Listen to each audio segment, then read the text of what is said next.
You know, there's something almost supernatural about the first time you pull the trigger on a plasma torch.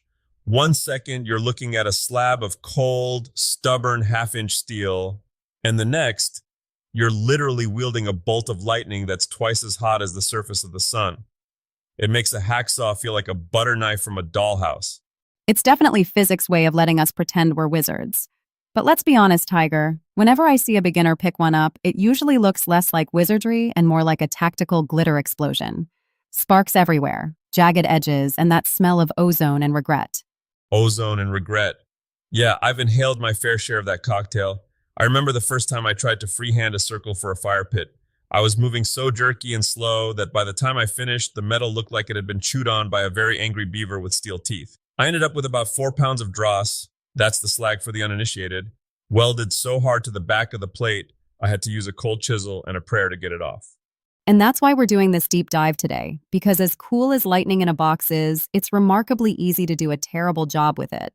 We're breaking down how to actually get those laser crisp edges without turning your shop into a 4th of July accident. Before we get to the how-to, we have to do the don't die part.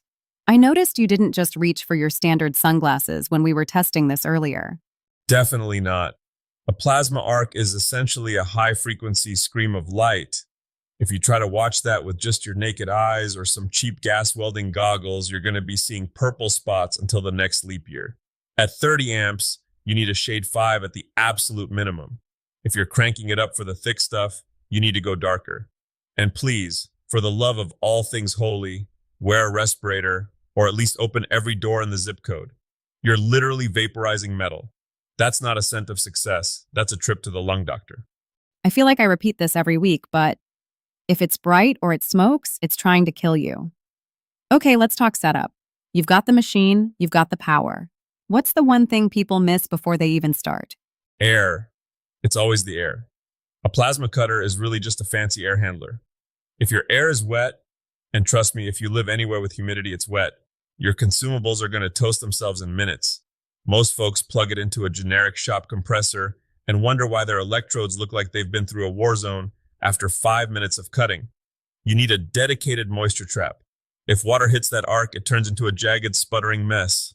Right, because the air isn't just the fuel, it's the blast that clears the molten metal out of the way.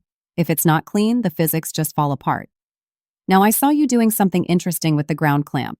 You moved it 3 times before you were happy. Yeah, because I've made the mistake of clamping onto the part that's about to fall on the floor. There's nothing quite like finishing a perfect cut, only to have your ground lead yanked off the table by a 20-pound slab of falling steel. You want your work lead on the main stays put part of the plate, and scrape the paint off first. If you have a lousy connection, the arc is going to wander like a lost tourist. Okay, let's get into the actual technique. You taught me the drag versus standoff thing, but walk us through a perfect edge start. Most beginners want to start right in the middle because it feels safer. But starting on the edge is like a gift to your machine. I position the torch vertically, just a hair off the metal. When I pull the trigger and that arc fires, I wait. That's the hardest part, waiting half a heartbeat until I see the sparks shooting under the plate. If the sparks are blowing back up at your face, you haven't pierced through yet. If you move too soon, you're just carving a shallow trench in the surface. And that's when the sparks go everywhere and you panic. Exactly. Once it's through, you find your rhythm. Think of it like a steady walk.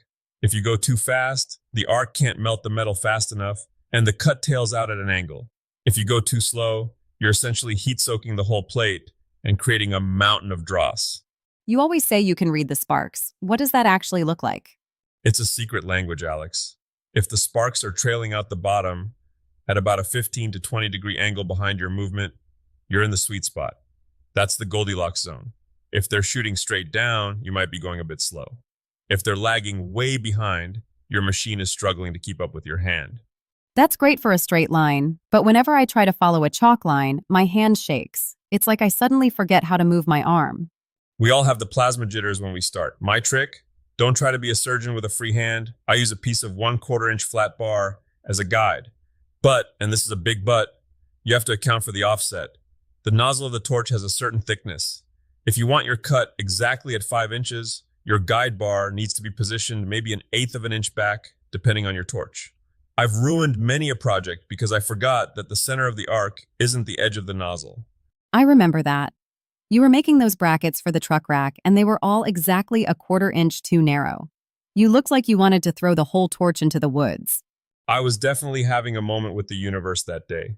I had to weld on extensions, which is basically a walk of shame in the welding world, but that's how you learn. Now, I have a little wooden spacer I use to set my fences. What about when you can't start from the edge, like cutting a hole in the middle of a panel? That's where I always see people blow their tips out. The center start is where the consumables go to die if you aren't careful. If you hold the torch perfectly vertical and pull the trigger, all that molten metal has nowhere to go but straight back up into your expensive copper tip. It's like spitting into a gale force wind. So what's the move? The tiger tilt? Let's not name it after me. I don't want the liability. I tilt the torch at about a 45-degree angle. When the arc fires, it blasts the molten pre-metal away from the torch. As it eats its way through, I slowly rotate the torch back to vertical. It's a rolling motion. Once the hole is clear, then you start your travel.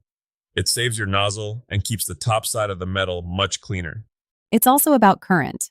I see people just crank the dial to max regardless of what they're cutting. I'm guessing that's a rookie move? It's the loud pipes, save lives philosophy applied to metal, and it's just as wrong here. If you're cutting thin 20-gauge sheet metal with 50 amps, you're basically trying to perform surgery with a chainsaw. You'll just vaporize the edge before you can even move the torch. Match your amperage to your thickness. Most machines have a chart on the inside of the door or in the manual. Read it. It's the only time I'll tell you to read the instructions. I'll mark the calendar.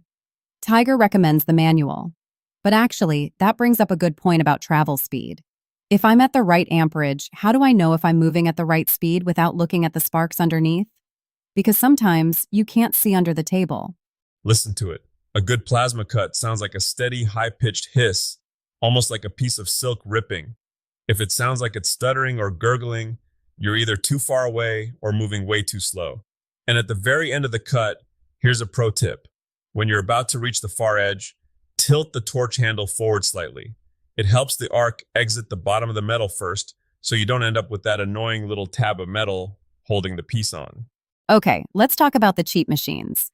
Every time we post a video, someone asks, can I do this with the $300 Amazon special, or do I need the $2,000 pro-grade rig? That's the million-dollar question. Well, the $300 question. Look, those budget machines have come a long way. For a hobbyist cutting brackets or doing some yard art, they're fantastic. But there's a trade-off. Their duty cycle is usually pretty short. You cut for 2 minutes, and the machine needs a 5-minute nap to cool down. And their consumables, the tips and electrodes, often aren't standard. You might find a great deal on the machine and then spend a fortune trying to find parts that fit. Plus, the cut quality on the thick stuff usually suffers. Right, on 1/8 inch, you won't see much difference, but try to cut half-inch plate with a bargain bin machine, and it'll look like it was cut with a very determined moth. The high-end machines have much better pilot arcs.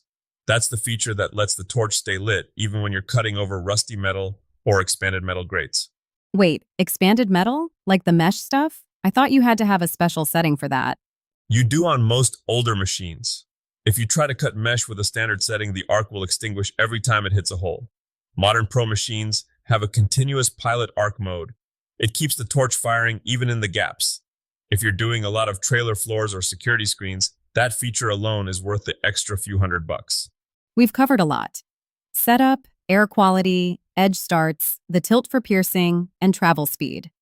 If you had to pick one thing that changed your plasma game the most, what was it? Honestly, it was realizing that I'm not a machine. For the longest time, I tried to move the torch with just my wrist. Now, I use my whole body. I'll do a dry run first. I'll move the torch along the line without pulling the trigger to make sure my arm isn't going to hit a clamp or get snagged on a cable halfway through. If your body's uncomfortable, your cut will be ugly. It's like golf. The swing starts before you hit the ball. Exactly. Plant your feet, check your hose clearance, and take a breath. It's funny. We use this incredibly violent, high-energy tool to find a moment of real stillness and focus when it's going right and the sparks are flowing and the metal is just falling away. Man, there's nothing like it. Just don't forget the respirator, unless you want your inner stillness to include a cough that sounds like a gravel crusher. Fair point. My takeaway for the folks at home, don't be afraid to burn some practice metal. Take some scraps, mess with the settings, go too fast on purpose, then go too slow. Seeing what a bad cut looks like is the only way you'll ever recognize a perfect one.